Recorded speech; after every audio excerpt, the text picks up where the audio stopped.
नमस्कार, आप देख रहे हैं आवाज न्यूज। मैं हूं वीना सिंह और अब नजर डालते हैं आज की प्रमुख खबरों पर। निगम क्षेत्र अंतर्गत बस स्टैंड के पास अवैध कब्जा का कार्य जोरों शोरों से चल रहा है। बेरोजगार लोगों के लिए दुकान का निर्माण किए जाने के बावजूद लोगों के द्वारा अवैध तरीके से गुमटियों का निर्माण किया जा रहा है। वहीं दूसरी तरफ निगम द्वारा अवैध रूप से बनाए गए गुमटियों को हटाने की बात की जा रही है। अंबिकापुर नगर निगम क्षेत्र के अंतरराज्यीय बस स्टैंड के आसपास अवैध कब्जा का कार्य जोरों पर है। बावजूद इसके इस ओर किसी का ध्यान नहीं जा रहा है। बता दें कि नया बस स्टैंड बनने के बाद से ही यहाँ की व्यावसायिक प्रतिष्ठानों को व्यवस्थित करने के लिए दुकानों का निर्माण किया गया था, लेकिन इसके दूसरे तरफ अवैध तरीके से जहाँ जिसको मन किया वहाँ गुमटियों को रखने का काम किया जा रहा है, जिससे कि बस स्टैंड अव्यवस्था में तब्दील होता नजर आ रहा है। वहीं इस बारे में स्थानीय लोगों ने बताया कि यहाँ पर बिना नगर निगम की जानकारी के स्थायी रूप से गुमटियों का निर्माण कराया जा रहा है। इधर निगम के महापौर ने बताया कि कोरोना काल में जो बेरोजगार हो चुके हैं उन्हें अस्थायी रूप से ठेला लगाने की अनुमति मेरे ओर से दी गई थी। अगर बेरोजगारों के तरफ से कोई स्थायी रूप से गुमटियां लगाई जा रही हैं तो उसे नगर निगम के अमले के द्वारा हटाया जाएगा, जिससे कि कोई अवैध कब्जा न कर सके। अभी तक में भैया लगभग बस स्टैंड के सारे जितने भी हैं एजेंट ड्राइवर कंडक्टर हैं वो सारे लोगों ने यहाँ पे कब्जा कर लिया है। बगल में आप देख सकते हैं अलार्म सेंटर है, इसकी दीदी लोग ये लगभग पूरे दुकानों को लगवाई हैं और यहाँ आगे और कब्जा करते जा रही हैं। इनसे जब सुबह पूछा गया कि आप लोग किसके कहने पे लगाए हैं तो इन्होंने बोला कि महापौर जी ने हमको अनुमति दिया है कि आप लोग वहाँ पे लगाइए, कोई दिक्कत नहीं होगा। भैया अवैध पूरी तरह के निगम की एक भी गुमटी आपको नहीं लग रही है। निगम ने इससे पूर्व में भी इधर लगवाया था, उसके बावजूद भी वहाँ का जब शिकायत गया तो उसको भी उठवा लिया गया। ये पूरे तरीके से अवैध कब्जा किया जा रहा है। पीछे में पट्टे का जमीन है, बताइए, उसके सामने में ये नाला के ऊपर में अवैध कब्जा किया जा रहा है। पूरी तरीके से फर्जी है जी। मैं वो अपने रितेश सैनी सर हैं, उनके सामने मैं बोली हुई थी, सर बस स्टैंड मार्केट में बहुत सारा दुकान है तो एक दुकान बस स्टैंड में होनी चाहिए। तो सर ने मुझे बोले थे, कमिश्नर सर के मीटिंग में शायद मैं बोली थी और कलेक्टर सर की मीटिंग में शायद ये बात नहीं पहुंच पाया होगा। परमिशन अभी नहीं मिला है। मैं सर से बस फ़ोन में बात की। कब्जा ही चल रहा है। मेरा दुकान ही वो फेंक रहे थे, स्टॉल को फेंक रहे थे। अभी कोरोना काल के बाद में कई जो ठेला व्यवसायी थे काफ़ी कठिन परिस्थिति में हैं और वो सारे एरिया तो प्रतिबंधित हैं। निश्चित तौर पर मेरे पास आए थे और मैंने कहा कि बिना परमानेंट स्ट्रक्चर का अपनी जीविका भी चलाने के लिए आप लोग अपना व्यवसाय कर सकते हैं, लेकिन निगम जिस दिन चाहेगी उस दिन उसे वहाँ से हटा देगी, जो निगम हित के लिए जो काम होंगे। और अभी हम लोग वहाँ की ज़मीन में उस पूरे एरिया को कमर्शियल भी करना चाह रहे हैं और आगे चल के उसे कमर्शियल करेंगे भी, ताकि हमारे बेरोजगार युवाओं को सुविधा भी मिले, रोजगार मिले। सरगुजा जिले के ग्राम घगरी में सिंचाई विभाग और पटवारी द्वारा सिंचाई क्षेत्र के लिए जमीन अधिग्रहण कर फर्जी व्यक्ति को मुआवजे की राशि दिए जाने का मामला सामने आया है। इस मामले की जानकारी पीड़ित जमीन मालिक को मिलने के बाद पीड़ित ने कलेक्टर से न्याय की गुहार लगाई है। सरगुजा जिले के ग्राम घंगरी में चौंका देने वाला मामला सामने आया है, जहां सिंचाई विभाग और पटवारी की मिली भगत कर फर्जी तरीके से रिकॉर्ड में चढ़ा के मुआवजा लेने के मामले में पीड़ित पक्ष ने निष्पक्ष जांच करने की कार्यवाही करने की बात कही है। आपको बता दें कि घंगरी के रहने वाले लिभाराम की जमीन को पटवारी और सिंचाई विभाग से मिलकर पुराना रिकॉर्ड बिना जाँच किए किसी फर्जी रिश्तेदार के नाम पर कर दिया गया है। साथ ही यह गंभीर इसलिए भी है कि इस जमीन को सिंचाई विभाग ने सिंचाई क्षेत्र के लिए अधिग्रहण कर लिया है। इस जमीन की मुआवजा राशि जमीन मालिक को न देकर किसी और को दिया जा रहा है, जिसके कारण पीड़ित परिवार काफी परेशान है। पीड़ित परिवार ने कलेक्टर से मांग की है कि इस मामले की निष्पक्ष जांच की जाए और उन्हें तत्काल मुआवजा दिया जाए। जैसे कि ये फर्जी हिस्सादार मन कहबे पैसा लूट रहा है नहार का, तो ओकर चलते मैं आए हूँ जगह कुछ सुनई हो जाए। वो नागम से ऐसा है तो घघरी प्लांट में पड़ी से तो पूरा तो 7 एकड़ है। ये ग्राम सहनपुर के निवासीगण हैं। पहला मामला तो यह लिभाराम है, स्वर्गीय लोहा के पुत्र हैं, जिनका भी भूमि का जांच 5/7/2020 को RI और पटवारी द्वारा किया गया था और इसके पश्चात सिंचाई विभाग के पटवारियों के द्वारा किया गया था। मुआवजा फंसी है, इनका मुआवजा अभी तक नहीं मिल पाई है। उसकी शिकायत लेके आए थे कि मुआवजा जल्द से जल्द प्रदान किया जाए। इनकी लड़की की शादी का जो सबसे बड़ी बात है कि राष्ट्रपति के दत्तक पुत्र है और इन्हीं का मामला। दूसरा मामला यह है कि इनके रिश्तेदार लोग सुखा ओगरा हैं, केंद्रीय सुखा की लड़की केंद्रीय ओगरा, जो फर्जी रिश्तेदार बन करके और इनकी भूमि पर ही मुआवजा प्राप्त करने को तैयार हैं। और सिंचाई विभाग के पटवारी द्वारा और उनके सिंचाई विभाग के जितने भी पटवारी के द्वारा हैं वहाँ जांच की गई है। उनके द्वारा जबरन का इनके जो विपक्ष वाले रिश्तेदार जो फर्जी रिश्तेदार बने हैं उनको मुआवजा दी जा रही है उन लोग के द्वारा, जिस पर रोक लगाने के लिए भी आए हुए हैं।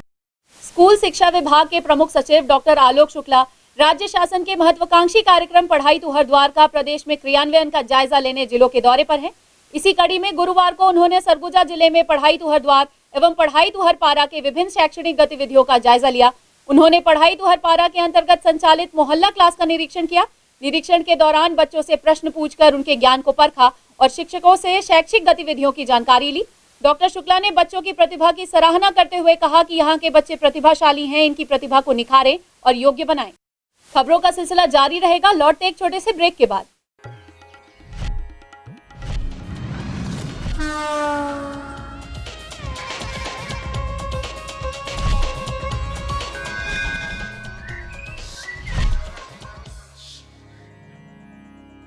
अंबिकापुर में सबसे सस्ते और unlimited high speed internet connection के लिए आज ही संपर्क करें। Vande Mahamaya cable network, Alaknanda complex, प्रथम तल, अग्रसेन चौक, अंबिकापुर, सरगुजा, छत्तीसगढ़। कोविड-19 महामारी को ध्यान में रखते हुए छात्र छात्राओं के हित में छत्तीसगढ़ शासन का बड़ा फैसला। 12वीं बायोलॉजी से पास विद्यार्थियों के बिना प्रवेश परीक्षा के सीधे प्राप्तांक के आधार पर बीएससी नर्सिंग में प्रवेश की अनुमति प्रदान की गई। प्रवेश की जानकारी व काउंसलिंग की जानकारी के लिए संपर्क करें Aasra institute of nursing, CTO, Chandni Chowk, gas गोदाम के पास, अंबिकापुर, सरगुजा। मोबाइल नंबर 9826156669 700028816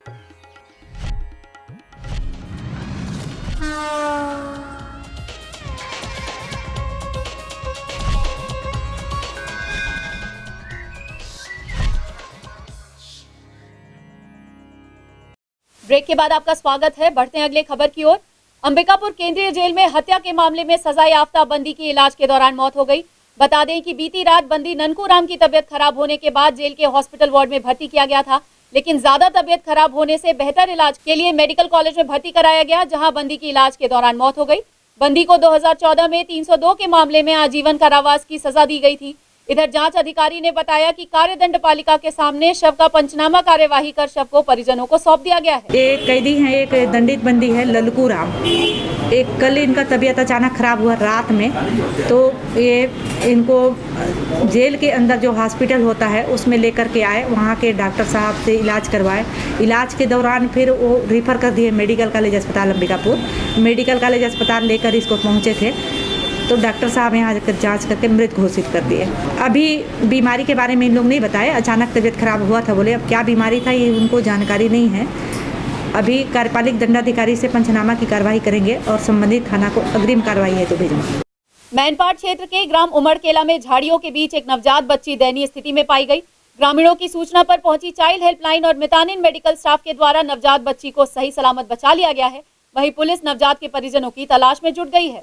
सरगुजा जिले के मैनपाट क्षेत्र के ग्राम उडमकेला में गुरुवार को सुबह ग्रामीणों द्वारा एक अज्ञात नवजात बच्ची को झाड़ियों में फेंका पाया गया। पाए गए नवजात बच्ची की स्थिति काफी दयनीय थी। उसके शरीर पर चींटियां चल रही थीं और पूरा शरीर बालू से सना हुआ था। इसके बाद ग्रामीणों ने तत्काल इसकी सूचना चाइल्ड हेल्पलाइन को दी। वहां पहुंचने के बाद गांव के मितानिन मेडिकल स्टाफ के द्वारा बच्ची की साफ सफाई की गई, जिसके बाद चाइल्ड हेल्पलाइन, ग्रामीणों व मेडिकल स्टाफ की मदद से सही सलामत बच्ची को बचा लिया गया और वाहन 112 में पुलिस की मौजूदगी में उपचार के लिए सामुदायिक स्वास्थ्य केंद्र सीतापुर ले जाया गया है। इधर पुलिस इस मामले में बच्ची के परिजनों की तलाश कर रही है। सुबह एक बच्चा को, नवजात बच्चा को झाड़ी में फेंक दिए थे। तो खेत का मालिक गया तो देखा, फिर उसको गांव वाले को सूचना किए, चाइल्ड लाइन वाले को सूचना किए। फिर वो लोग आए।